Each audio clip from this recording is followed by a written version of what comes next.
Welcome back. You tuned into IT Now Startup Show, Startup Central, and the Indian consumer space has faced skepticism on its ability to build large businesses. In fact, several concerns have been raised around challenges that are faced by young entrepreneurs in this space. So we thought, why not address some of those concerns and more of those issues with Elevation Capital, which has released recently a report on the same. Here's my colleague Bhavya Dua in conversation with the team at Elevation Capital. Right, so today to discuss the consumer space in India and to also give an overview insight of the startup ecosystem in 2024, we have with us Mayank Khanduja, who is the partner at Elevation Capital, and Chirag Chadha, who is principal at Elevation Capital, to talk about everything around the consumer space in India with us today. So to begin with, India is emerging as a bright spot in the global economy, but there have been concerns about the consumption growth while talking about the economic growth. So could you shed some light on the Indian consumer story, and are you bullish about this particular space? Mayank, if you could take that up, please. I think India's overall GDP growth story is very well known. India is a shining spot in the global market today, growing at more than 7%. GDP per capita is likely to hit $5,000 in the next 5 odd years. And I think that from our vantage point, what we are seeing is that there is actually growth across multiple dimensions. One, overall spending is increasing by the consumers, but there is also a very clear desire to premiumize their purchases. People are willing to spend on higher quality products and services, and also now purchasing services that were earlier thought of as luxury, but now have become mainstream. So, for example, travel. People are spending a lot more on travel. People are spending a lot more on air travel and not rail travel. So we feel that as an Indian consumer, as it's evolving, it is not only spending more, but spending more on premium services. Right, so on the point of premiumization of products and services in India, Chirag, do you think Indian consumers are ready for premium products and services, and can we see a shift from one-size-fits-all narrative at this point? Absolutely. Hi, Bhavya. Thank you for having us.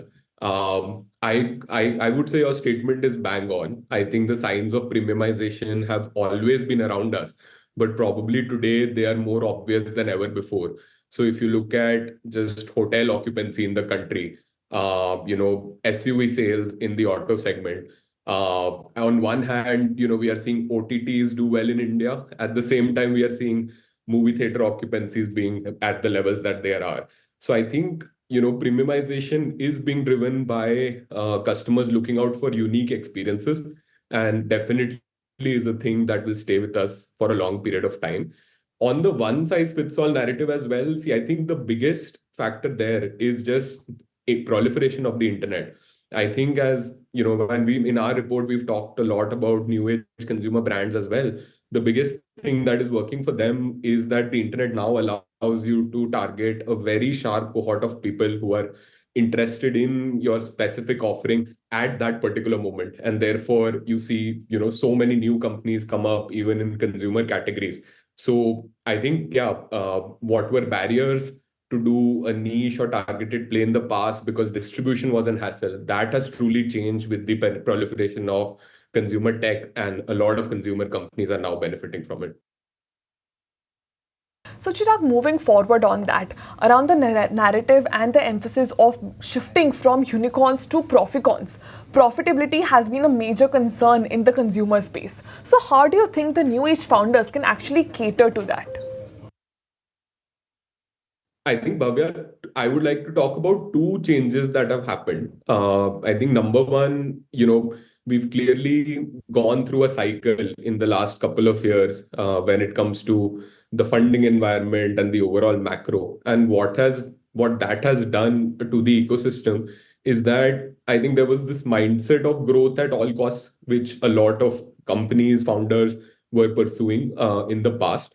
And clearly, as things became tighter, that sentiment has changed. What we are seeing across portfolio and even around us in the ecosystem is that once that mindset change has happened, it's the benefits of it are being felt across the organizations, and everyone feels like this is a lot more healthy way to grow. So there's no pressure to grow, 200, 300, 400% year on year, given that the India opportunity is completely here for the taking and not changing anytime soon. But even if you can grow in high double digits while maintaining marketing spends at a level, if these companies have strong PMF, it's a fantastic place to be, and I think everyone in the ecosystem is very happy with that. So I would say, because the large companies have started operating like that, we would see that same trend percolate to newer businesses, and therefore it changes. The second thing is a lot more structural, right? A lot of businesses in the past were also reliant on advertisement dollars. And in fact, in our report, we have this whole section on digital media platforms and how we feel their trajectories will look very different in the future. One fundamental point we are making there is that no longer do you have to rely only on ad dollars, but today the market is ready for businesses to come in and monetize through the customers, whether it's through subscriptions or microtransactions or virtual services. I think there are several examples in our report where we are seeing companies monetize very beautifully there. And the good part is that these avenues can kick in even at, let's say, 500,000, 1 million users in scale versus, let's say, advertisement revenues, which were meaningful at much larger scale in the past. So structurally, because the consumer is now ready and willing to pay for the services that they're receiving, it has naturally made the journey for profitability a lot faster and easier for the newer companies that we are seeing come up in the consumer tech space now. Right, thank you so much for sharing those 5 themes with us. But moving from the offline business expansion to the AI and blockchain world, what is your stance on emerging industries such as AI and blockchain and its impact in creating businesses in the consumer space? Are you looking at investing in AI currently, Mayank?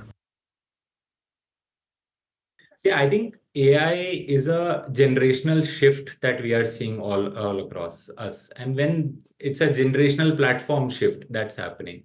And whenever such shifts happen, completely new businesses get created. So, for example, if you look at when mobile came along, smartphones came along, businesses that were earlier not possible became very real. So we have in our portfolio companies like Urban Company, like Swiggy, like No Broker, like ShareChat, which are primarily driven because there was mobile access.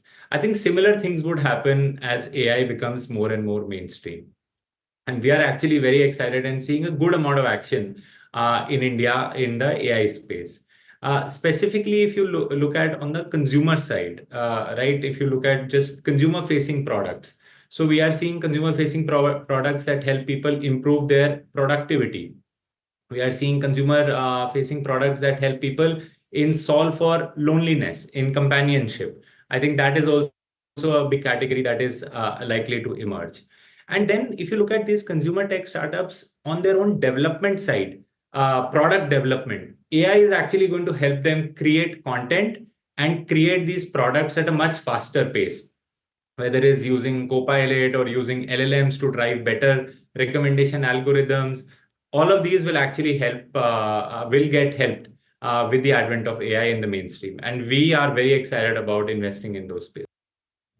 All right, so Elevation Capital Management speaking to ET now, and of course sounding bullish as far as the India consumption story is concerned, and they say that it's driven by premiumization, and AI is going to further drive that space, especially as far as experiences in the sector are concerned.